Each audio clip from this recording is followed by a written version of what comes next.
Emily.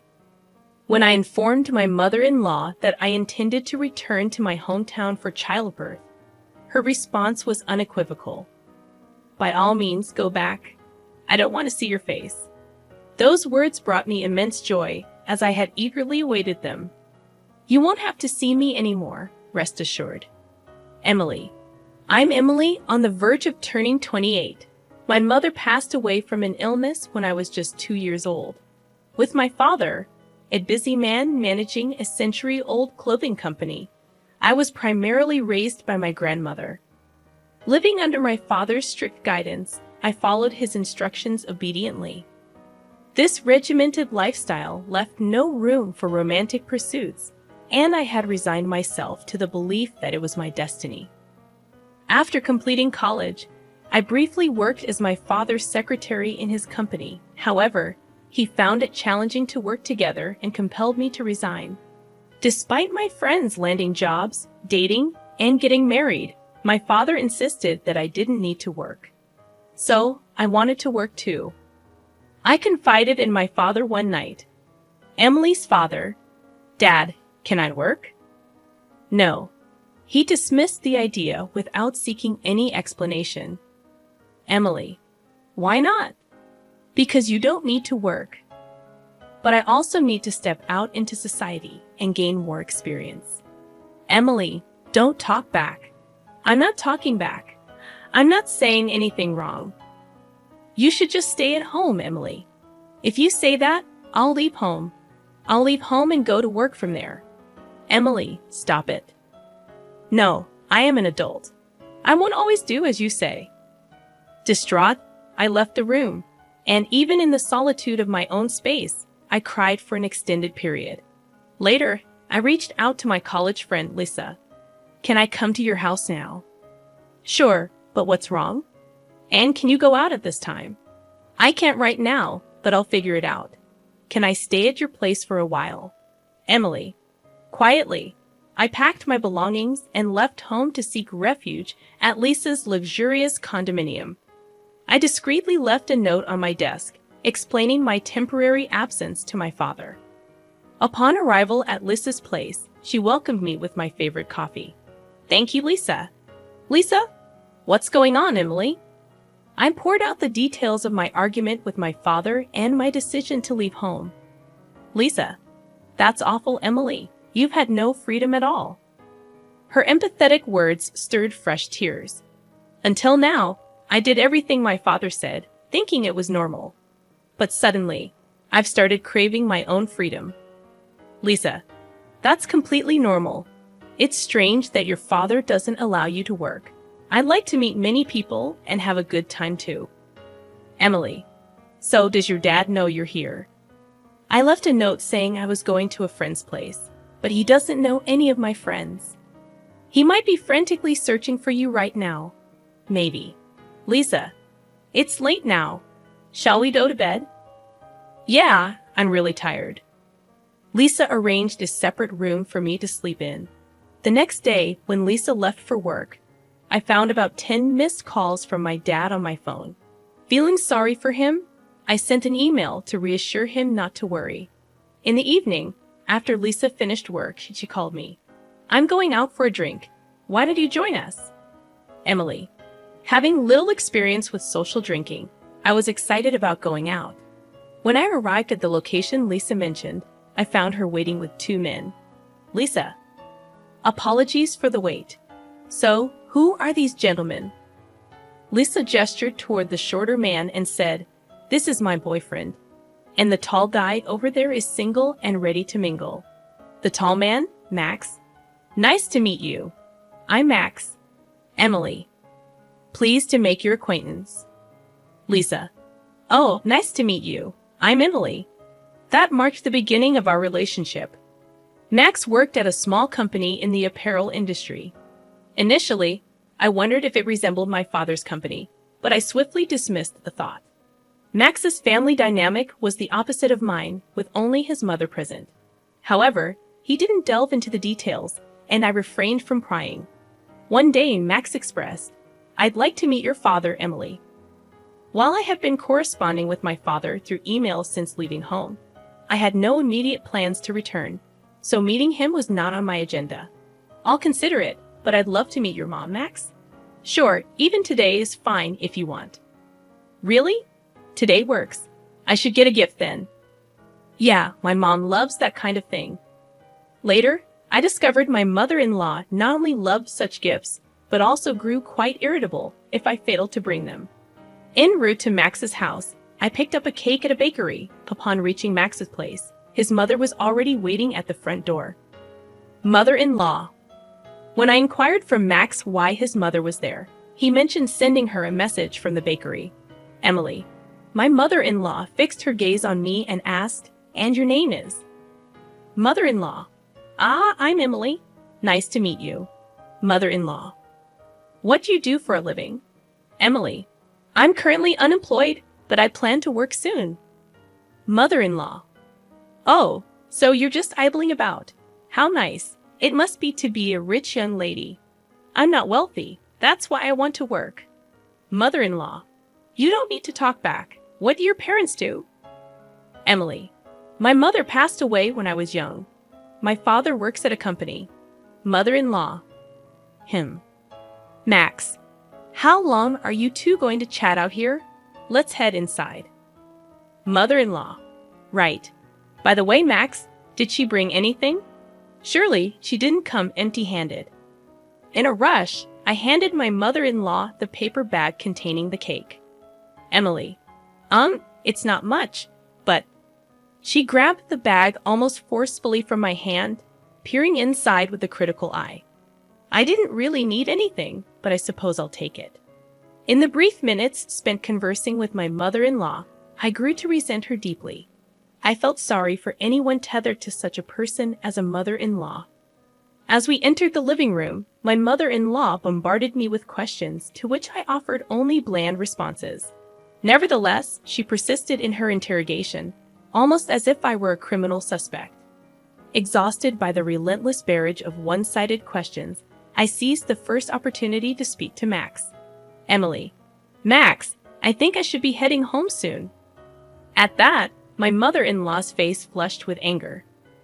Mother-in-law. Do you truly despise being with me that much? Your responses to my inquiries have been half-hearted all along. Max. Mom, please calm down. Mother-in-law. Max, why did you bring such a rude woman here? Surely there are better choices out there. Emily. I retorted sharply. What exactly about me is rude? If there's something I should improve, then kindly enlighten me. My response seemed to only stoke my mother-in-law's ire. Mother-in-law. You're quite cheeky, aren't you? All I ask is that you answer my questions. Emily. I've been answering everything you've asked.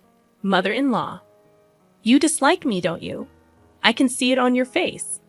Emily. I wanted to say yes, but I couldn't bring myself to. I'm just tired and would like to go home. Mother-in-law. Well, aren't you audacious? I wonder what kind of upbringing your parents gave you. They mustn't have been good parents. I would love to see what they look like. Hearing her disparage my parents, I was overcome with sadness and began to cry. Mother-in-law. Now you're crying for sympathy. If you're so eager to leave, then go. It'll be a breath of fresh air. Also, I'll feed this cake you brought to my dog Charlie, but Charlie is quite particular, so he might not touch such a cheap cake. Laughing, she pointed at the cake I had bought. Mother-in-law. Enough, Mom. Max. Max, you really don't know how to choose a partner. Max scowled at his mother's words and retorted, Why must you always argue? Can't you act your age for once? His response seemed to drain his mother of energy instantly. Max. All I want is a good wife for you, Max. Max. I understand. But I'm an adult too, you know? I'm not a child anymore. Emily. I affirmed, and I can handle my own affairs.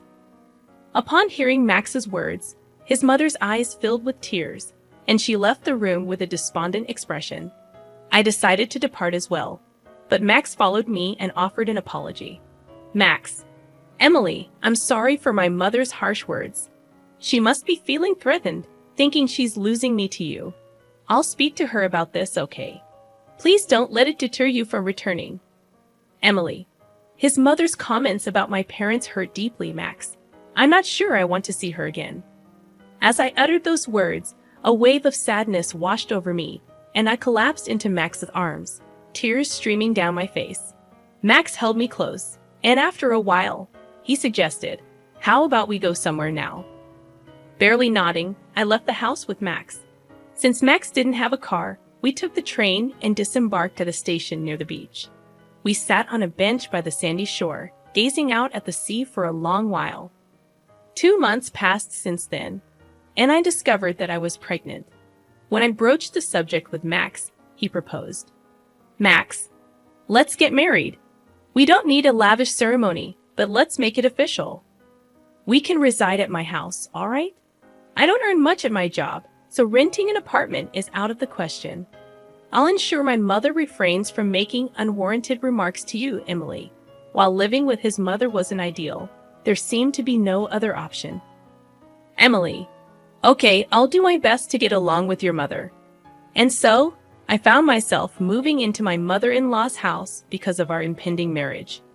I returned home to inform my father about it. His face lit up upon seeing me. Emily's father. "It's wonderful to see you looking well. I know we've been in touch, but it's been a while since we last met. What's the matter, Dad? I have something important to share." His demeanor shifted immediately. I recounted my encounter with Max, my pregnancy, and our intention to marry. My father listened silently. When I finished, he simply said, "Well, congratulations. I'm eager to meet my grandchild." His smile seemed forced. "Emily. Dad, thank you. I'm sorry for causing you sorrow as your daughter." I sat as tears flowed freely down my cheeks. My father too shed tears. I had anticipated anger, but his gentle words wounded me even more. I ended up residing with my mother-in-law due to our impending marriage. Lisa, who had been supporting me since I left home, offered her words. "Lisa, you better show me your cute baby's face soon." Emily. "Of course, and you should tie the knot soon too." Lisa. "I'm eager to walk down the aisle, but he's dragging his feet. But I believe things will fall into place. Let's dine out together again." I initially scheduled the move for Sunday, but my mother-in-law deemed it an unlucky day, so I rescheduled it for Saturday. The relocation went smoothly on Saturday morning. While the movers were busy, my mother-in-law stood by, watching them. Despite repeated warnings from the movers to step back for safety, she remained obstinate. Once the move concluded, my mother-in-law beckoned me over and said, "You didn't settle the payment, did you?" Emily. "I didn't catch that." Mother-in-law. She pretended not to understand and walked away, then handed something to the movers' leaders.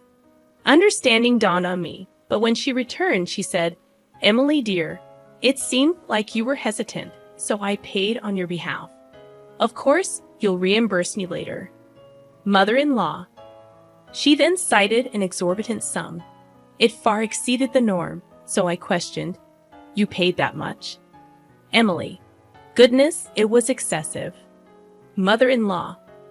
"It's not about the amount, but perhaps it was a tad too generous. It's the sentiment that matters in such situations. Stinginess invites curses." I'm not being stingy. I refrained from further discussion, aware it would lead to another clash. My mother-in-law wore an expression that said, "I'm always right." That's when Max intervened and asked my mother-in-law, "Mom, what's going on? What'd you say to Emily?" Mother-in-law. "Just a trivial matter," she replied curtly before walking away. Max, are you all right?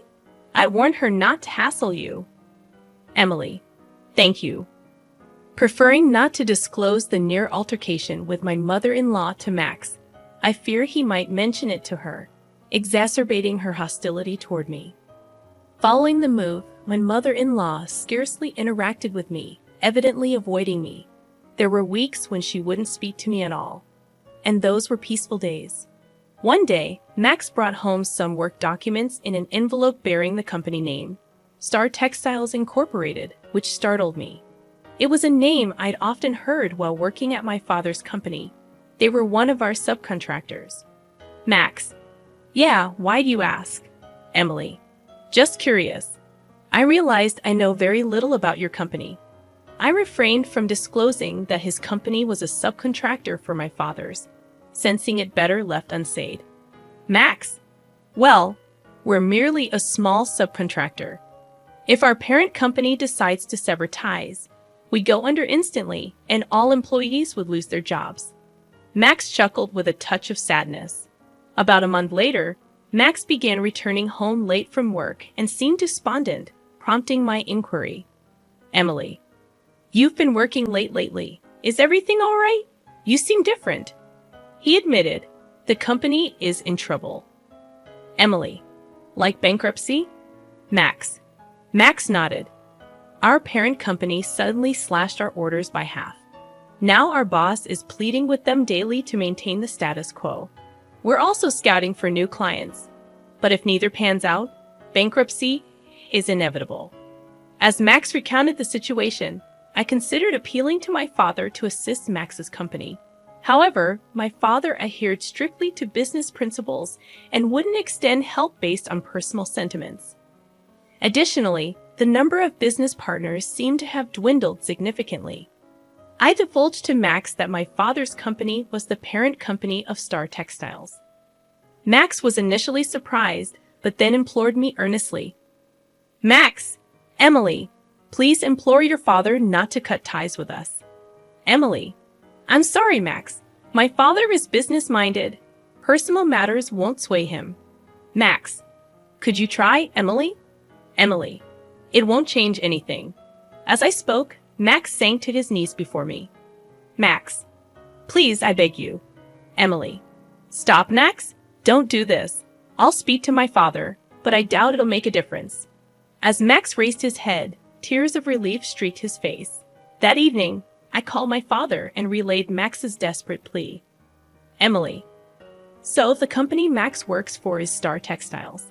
I suppose I must assist them. I was taken aback. I had anticipated my father, with his stringent business ethos, to refuse outright. Emily's father. I have two conditions. First, we'll maintain business with Star Textiles as usual, but I want Max to join our company.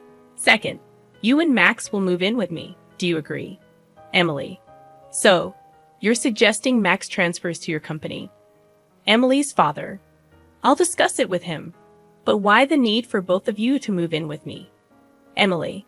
All right, but why reduce dealings with Star Textiles initially? Emily's father. A new company presented an enticing offer, prompting us to consider them. However, upon investigation, we discovered their history of reneging on promises, leading us to reconsider. Hence, even without my intervention, Star Textiles would have been unaffected. Emily. Perhaps. My father chuckled, and I couldn't help but join in. After hanging up, I promptly conveyed my father's conditions to Max. While relieved that Star Textiles was out of danger, Max seemed apprehensive about transitioning to my father's company. Max, it's difficult for me to consider joining your father's company, Emily. I've invested a lot at Star Textiles and have good colleagues there. Emily. I'll relay your sentiments to my father. I dialed my father once more, relaying Max's concerns. To which my father responded. Emily's father. He did say that, huh? He's a reliable, honorable man. Understood. He can continue excelling at Star Textiles. But my stance on you two moving into my house remains unchanged. Emily. Understood. Post-call, Max was elated upon hearing my father's decision. Max. I told Max, just remember, don't let your mother know about my father's company. If she finds out, she'll start nagging again. Max. Got it. Several weeks later, I made the decision to return home for the birth of our child. Despite it being just my father and elderly grandmother at home, it felt preferable to being under the care of my mother-in-law. Waiting until my mother-in-law was sipping her afternoon tea in the living room, I approached her. Emily, mother-in-law, regarding my childbirth, I've decided to return home. It's just my dad and my lively grandmother. Upon hearing this, my mother-in-law cast me a venomous look and retorted, "By all means, go back. I don't want to see your face." Unfazed, I responded calmly, "Emily, you won't have to see me anymore, so rest assured." Mother-in-law: "What? Emily, I won't be returning here anymore, and soon Max will be relocating to my parents' house." Mother-in-law: "What nonsense! Max is too occupied with work to move. Emily, it's sorted now." Just then, Max entered and informed his mother, "Mom, things are looking up at my workplace. Emily played a key role." Mother-in-law: "What are you talking about? Emily's dad owns the parent company of my company, Max." At this revelation, my mother-in-law's voice rose as she fixed her gaze on me before stating, "Emily, I've been terribly rude to you until now." Deeply apologetic, she bowed. Mother-in-law: "I had no idea you were the daughter of the parent company's owner. May I request a favor? I'd like to reside together in your parents' house." Max: "Mom, no, you should stay here." Emily: "I'm not keen on living with you." Mother-in-law: "I'd rather not be reminded of our past encounters. Please understand." With tears in her eyes, my mother-in-law pleaded, "Mother-in-law, I know it seems harsh, but I can't bear to be apart from Max. Please." Max: "No, I can't agree to that." Emily: "Please stop. Your past conduct has led to this situation." Mother-in-law: I addressed my tearful mother-in-law, who remained kneeling. Emily: "You brought this upon yourself." 6 months later, Max, our newborn daughter Kay, and I paid a visit to my mother-in-law's house. However, it was eerily quiet, devoid of any human presence. Max: Calling out to his mother, Max received no response. "Max, did you mention our visit?" Max: "No, I thought it would be a surprise. I wonder where she is." Suddenly, my mother-in-law emerged from the bathroom, looking severely frail. She remained impassive upon seeing us. The kitchen was strewn with empty instant noodle packets, and unwashed dishes littered the sink. Max: "Mom, are you all right?" My mother-in-law glanced at Max, but remained silent. Max: "Mother-in-law, we brought your favorite cake." As I offered the cake, my mother-in-law seized it and began devouring it without a word. Echoing my earlier sentiment, I repeated, "Emily, you brought this upon yourself." Mother-in-law: